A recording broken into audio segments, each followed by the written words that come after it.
Bonne année, bonne santé. Oui, bah quoi, c'est le JT numéro 69, donc j'ai tout naturellement décidé de le faire à l'envers, quoi.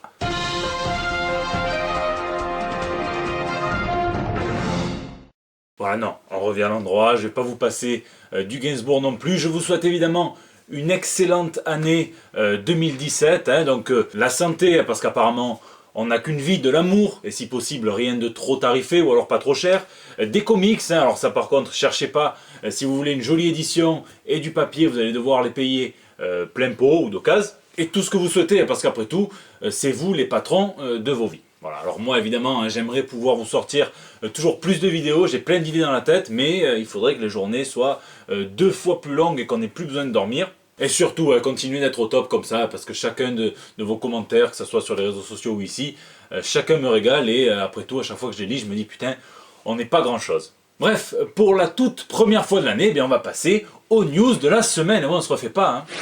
L'anti-news Watchmen. Alors une anti-news, qu'est-ce que c'est? C'est comme une non-news en fait, ça ressemble à une news, ça a l'odeur d'une news, ça a le goût d'une news, mais c'est pas une news puisque ça a la puissance, ça a du coup de pied d'un paraplégique. Vous avez sûrement entendu parler de la news qui a affolé toute la comics fair, hein. Geoff Johns va écrire un comics Watchmen. Enfin du moins un comics en rapport avec les Watchmen, puisque si on vous a dit que c'était une nouvelle série Watchmen, on vous a menti, puisqu'on n'en sait rien. Geoff Johns a simplement tweeté: je me suis remis à écrire des comics avec une photo de Dr Manhattan. Or, on sait que Jones avait introduit les Watchmen dans la continuité DC Rebirth dans le prologue et dans le numéro spécial. Depuis, il y avait pas mal d'indices qui laissaient entendre de plus en plus de rapprochements entre les deux univers, donc c'est tout naturel après tout que ça soit lui qui écrive un nouveau Watchmen ou qui fasse rentrer les Watchmen complètement dans la continuité d'ici. D'autant que la maison d'édition avait été claire, hein. Didio et Jim Lee avaient dit que le mystère des relations entre tout l'univers d'ici et tout l'univers Watchmen mettrait environ 2 ans à se résoudre, donc prenez votre mal en patience. Tiens d'ailleurs, Didio a aussi largué une petite bombe sur les réseaux sociaux, puisque à la question qu'est-ce qu'on pourrait faire en 2017 qui n'a jamais été fait avant, il a répondu DC Universe rencontre les Watchmen. Voilà donc une petite pensée pour Alan Moore, hein, qui est farouchement opposé à ce qu'on touche sa création d'origine et qui dans sa grotte doit friser de la barbe, c'est super chiant de friser de la barbe, je sais pas, Sparrow, un nouveau comics. Tiens, je suis assez fier puisque c'est le tout premier JT de 2017 et une exclusivité comme ça. Voilà, je vais vous parler d'Ige Guara, que vous connaissez peut-être hein, pour son travail. C'est un Brésilien qui a travaillé chez DC Comics sur Blue Beetle, sur Arkham Knight, qui a travaillé chez Marvel aussi sur All New Wolverine. Eh bien, il est le dessinateur d'un tout nouveau projet international et plus particulièrement aussi européen, puisqu'il est scénarisé par H et mise en couleur par Florence Torta. Alors ça s'appelle Sparrow, c'est chez IGAM Entertainment, c'est des nouveaux venus dans le monde de l'édition comics en France, il va falloir les surveiller de très près. Sparrow, ça raconte l'histoire d'une jeune héroïne, hein, une voleuse dont le papa... bon, je peux pas vous en dire plus pour l'instant, il faudra attendre un petit peu. Quoi qu'il en soit, je peux quand même vous dire, et de manière tout à fait objective, puisque c'est mon avis, que pour avoir lu quasiment toutes les planches du premier épisode, eh bien ça envoie du très très lourd, les dessins sont juste sublimes, l'histoire est super prenante, j'avais envie de prendre en otage H pour qu'il me lâche un petit peu des infos, il n'a pas voulu. Alors il y aura du mystère, il y aura peut-être plusieurs éléments qui seront très inattendus. En tout cas, ce qu'on sent, c'est que l'artiste a pris un plaisir fou à dessiner, notamment l'architecture parisienne, puisqu'il y a plusieurs scènes qui se passent à Paris, et aussi la jeune héroïne qui est très jolie, et n'ayant pas peur, il y aura du dénudé, hein. Clairement, voilà, puisqu'on n'est pas chez DC, on n'est pas chez Marvel, et qu'on n'est pas sur Facebook, on n'a pas peur d'un ou deux tétons qui traînent, voilà. Donc vous trouverez évidemment plus d'infos dans les jours à venir hein, sur la page Facebook du projet, sur le site aussi, je vous mets tout ça dans la barre de description, en tout cas n'hésitez pas à checker. Du tir à l'arc. Et oui, l'industrie du comics est en perpétuel mouvement hein, et il semblerait que DC Comics cherche à briser un petit peu la règle semi-tacite de l'arc en 6 numéros. Alors vous le savez, aux États-Unis les comics sortent sous ce format qu'on appelle floppy, hein, donc ça raconte une histoire, une issue, et il faut souvent 6 floppies comme cela pour faire un arc narratif complet, une histoire complète si vous préférez, et très souvent hein, donc cet arc narratif est réédité dans ce qu'on appelle un trade paperback, un TPB, voilà.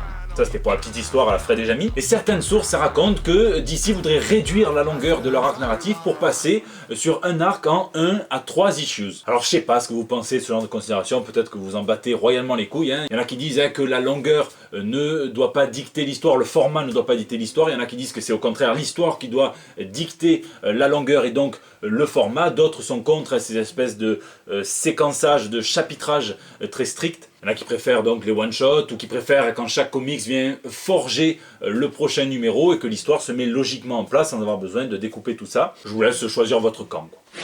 Sexe est annulé. Non, quand je dis sexe est annulé, ne commencez pas à regarder entre vos jambes, il y a encore tout ce qu'il faut. Je parle évidemment de la série Sexe chez Image Comics. Et quand je vous dis que l'industrie bouillonne, eh bien c'est encore un parfait exemple pour l'illustrer. Joe Casey et Piotr Kowalski écrivent l'histoire d'un super-héros très riche, qui est souvent comparé à Batman d'ailleurs dans les reviews, qui revient après un long congé sabbatique et qui va devoir évoluer après des années d'absence. Sexe, ça traite de la retraite, de la dépression, des luttes entre les classes sociales, du pouvoir évidemment, de la peur qu'il engendre et de sexe évidemment puisque c'est le titre, beaucoup de sexe. Eh bien sachez qu'après 34 parutions mensuelles, la série s'arrête mais pas définitivement pour passer à un autre système de parution puisque la série ne paraîtra plus qu'en graphic novels. Donc autrement dit, Image Comics se calque pour la première fois sur les formats de parution franco-belge. Le scénariste dit que c'est pas toujours facile de devoir maintenir une tension narrative mois après mois pour tenir le lecteur en haleine et que des fois c'est un petit peu artificiel et que du coup cette méthode de publication va lui permettre d'ouvrir de nouveaux horizons. Sexe n'est jamais encore sorti en VF et peut-être que ça viendra, donc vous avez peut-être jamais entendu parler de ce comics là, mais en tout cas c'est intéressant sur la forme puisque c'est peut-être une première et c'est peut-être un précédent et qui sait peut-être que ce modèle va se généraliser à toutes les publications indies indépendantes et pourquoi pas Marvel et DC, les Big Two qui lorgnent toujours sur ce que font les concurrents.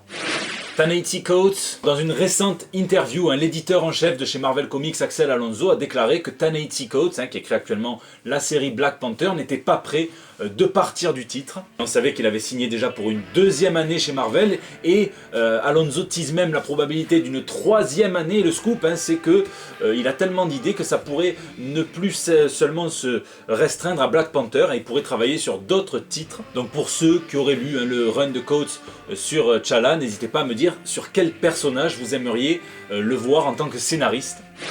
Garfield défonce Amazing Spider-Man. Andrew Garfield continue de se distancer, c'est le moins qu'on puisse dire, de Amazing Spider-Man à chaque fois qu'il a l'occasion de parler à des médias. Alors certains y voient carrément un bashing, puisqu'on se souvient, il avait déjà déclaré être très très content que Spider-Man revienne sous les rênes de Marvel Studios. Plus tard, il avait déclaré que les deux Amazing Spider-Man étaient des films nuls. Il avait aussi dit qu'il avait lutté pour jouer Spider-Man dans ces deux films mauvais. Et là, il continue en disant qu'il ne se sentait absolument pas représenté par Amazing Spider-Man 1 ou 2, ni lui, ni son travail, et qu'il avait beaucoup de mal avec l'esprit d'entreprise qui régnait autour de la licence. Alors il dit, on n'aurait pas dit qu'il s'agissait de mon travail, vaguement quelque chose qui y ressemble. Alors déjà, est-ce que vous arrivez à comprendre cette phrase? Je la trouve un petit peu chelou. Non, c'est toi, c'est toi. Et de deux, mais où est-ce qu'il va s'arrêter, quoi? Alors là, il y a deux solutions. Soit ça lui a laissé des cicatrices beaucoup trop profondes à cette expérience Spider-Man et il voit chaque interview comme une espèce de psychothérapie expiatrice. Soit il est un petit peu malin, il a lu le Spider-Verse, il a vu qu'il y avait tout plein de Spider-Man et de Spider-Woman dans l'univers, il y a même un Spider-Cochon. Et il fait des petits clins d'œil à Marvel pour dire je peux encore être là, je peux incarner quelqu'un, même Spider-Gwen, même Miles Morales s'il faut, comme un petit peu de maquillage après tout.